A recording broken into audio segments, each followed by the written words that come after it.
Looking to play Gundam Unicorn, but not sure what your duo should play with you to synergize? Well, here are 5 mobile suits that I think Unicorn Gundam synergizes really, really well with. So, starting off, we're going to talk about RX-78 Gundam. So RX-78 Gundam has a sort of brawly playstyle that fits well into the range and positioning that a Unicorn Gundam will usually want to be in. Um, it usually will, in particular, be close to the Unicorn Gundam, and because of that, it'll be getting its passive healing over time, which is extremely, extremely useful. This means that it'll be getting this 30 per second for the duration of a full fight, which are usually about, 15 seconds. And if a fight lasts that long, which, like I said, is pretty standard, that's an additional 450 hit points that RX-78 will have during the whole time of the fight. Additionally, the over armor can be used directly onto RX-78 too, and it can be used very aggressively after it has this. This extra armor on top of the passive healing that it's getting will allow it to push really aggressively, take extra space, play closer to being a tank, and just frag out, right? This sort of armor does give it the HP of a tank and allows it to still have that damage capability that it has, that it can just walk in, deal a bunch of damage, use its shield if it really needs to, and just bully enemies with a hyper hammer. So extremely, extremely powerful. The way that the over armor works in particular is that it lasts exactly 13 seconds of a cooldown. Usually a lot of cooldowns, like you'll press the button, but then there'll be like a 5-second period in which they're activated still, like Sazabi's enemy search. And so the cooldown is actually longer, but that's not the case with this ability. It's exactly 13 seconds. So you use over armor one point at the beginning of the fight, and then use it a second time at the end of the fight. The first time is used to give your RX-78 Gundam an advantage, let them push, let them frag out a little bit. And then the other one is to let them finish the fight. So then, the enemy's getting low, but your RX-78 Gundam's getting a little bit low too, and your team is, well, then you press that button, that gives your whole team an extra 300 armor, and then they push in and finish the enemy off. So, extremely, extremely powerful. This, in general, just facilitates the way the RX-78 Gundam wants to play already, which is you poke the enemy at first, and then you get into this brawl potential with this extra armor. And it also facilitates enemies or teammates that want to play in this way too. So you might get extra teammates with playing like you in an RX-78 Gundam. You might get like a Sazabi or a Melee Zaku too, which could help you also. So going on from this, the next one is Melee Zaku. Who would have guessed? I just said it right. It's similar to RX-78 Gundam because it wants to brawl the enemy, wants to get close and deal a lot of damage from close, which means the over armor will help it a bunch. If you're putting the over armor on something like Pale Rider as it runs on a flank, it might not even end up taking that damage before the armor's gone. But with a Melee Zaku, it is certainly going to have used it. You're always getting really good advantage. Assuming your team will be even slightly built around the fact that you have a Melee Zaku, your team is going to be playing kind of close to it, and that's going to give you the ability to heal a large portion of your team, 3 or 4 of them at least. And so you're dealing a lot more healing. Because like I said, it's about 30 per second to each teammate. And if you're only doing that to 1, it's not very good. But if you're doing it to like 5, that's 150 per second. That's a lot. So,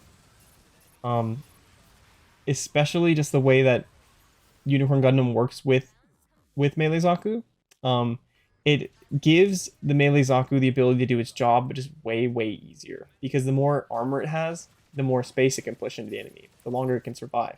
The longer it can survive and the more damage it can tank, the more its rage bar will charge. Having this sort of a Unicorn Gundam to support you would potentially put the Melee Zaku in a position where before it would have had these issues being able to secure kills, get quite to its rage bar, whatever, and basically have to play perfectly to achieve those sort of things. But with this, it gives it a lot of leeway and lets you make mistakes and lets you push even harder and do a lot of things that you couldn't do otherwise. It changes breakpoints essentially. So it's really, really, really, really useful. Especially because you have, 2 of them, right? So the first one enables it to get its rage. The second one enables it to get it. And then the second one goes with its rage. I don't have 100% confirmation whether they stack or not, but regardless of whether they stack on top of each other or not, or whether the devs decide to change that, there are still a huge potential, right? You don't even have to use it exactly when you can just wait, right? So your Zaku uses the rage ability, gets 500 armor, does double damage with its primary fire. It's pushing in really hard, dealing a bunch of damage. Then you dash after it, give it extra armor once its armor is gone, and it just will not die. Right? Extremely powerful. So Moving on to non-brawl based characters, we have Methuss. Together, Methuss and Unicorn Gundam satisfy the two types of healings that you need on a team.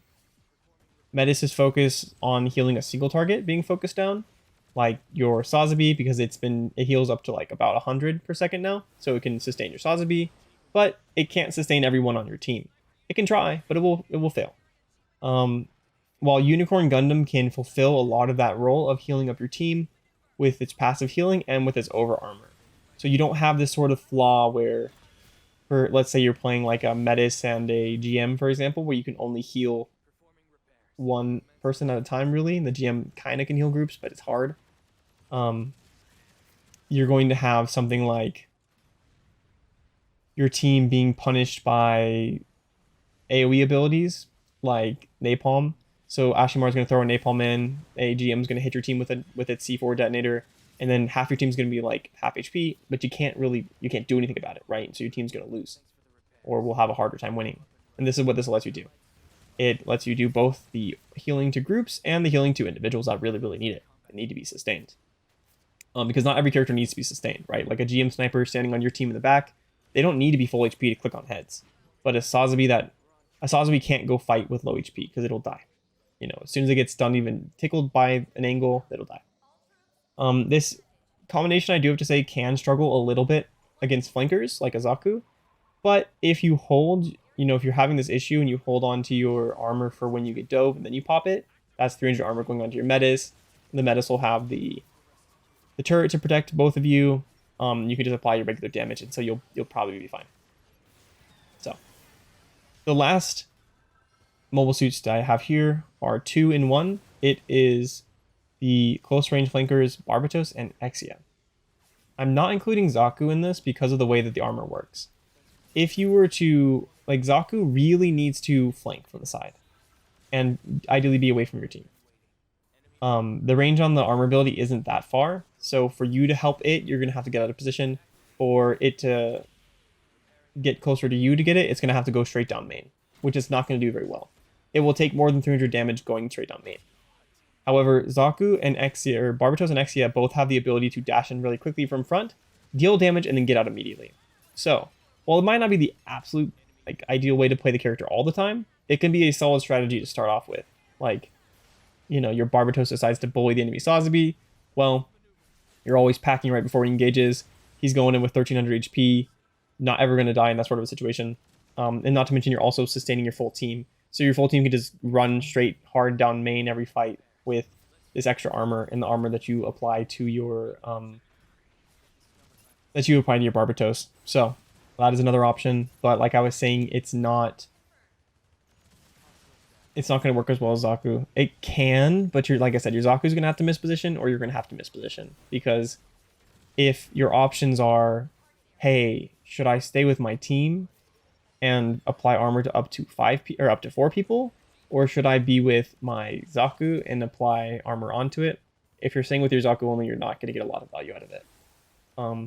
Like I was saying, Exia is also good at charging down main because you can get the armor, punch onto something down main, bully it out, apply decent damage, and you can repeat that process multiple times, especially if you have the Unicorn Gundam pocketing you and using it consistently. You could pop it, it can go in, get out, take no damage during that process, basically because it has the extra armor, and then it can get its dash back and do the same thing, probably finish off whatever it was targeting. And that can be like a good initiation way to do things.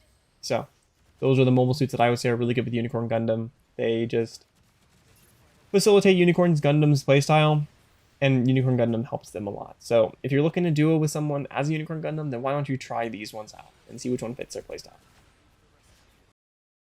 If you're looking for some more Gundam Evolution videos, then make sure to check out my mobile suit guides. I made one for all original to 14 mobile suits, and I did a Should You Main guide series also, covering the same mobile suits and talking about whether you should actually main them in Gundam Evolution or not.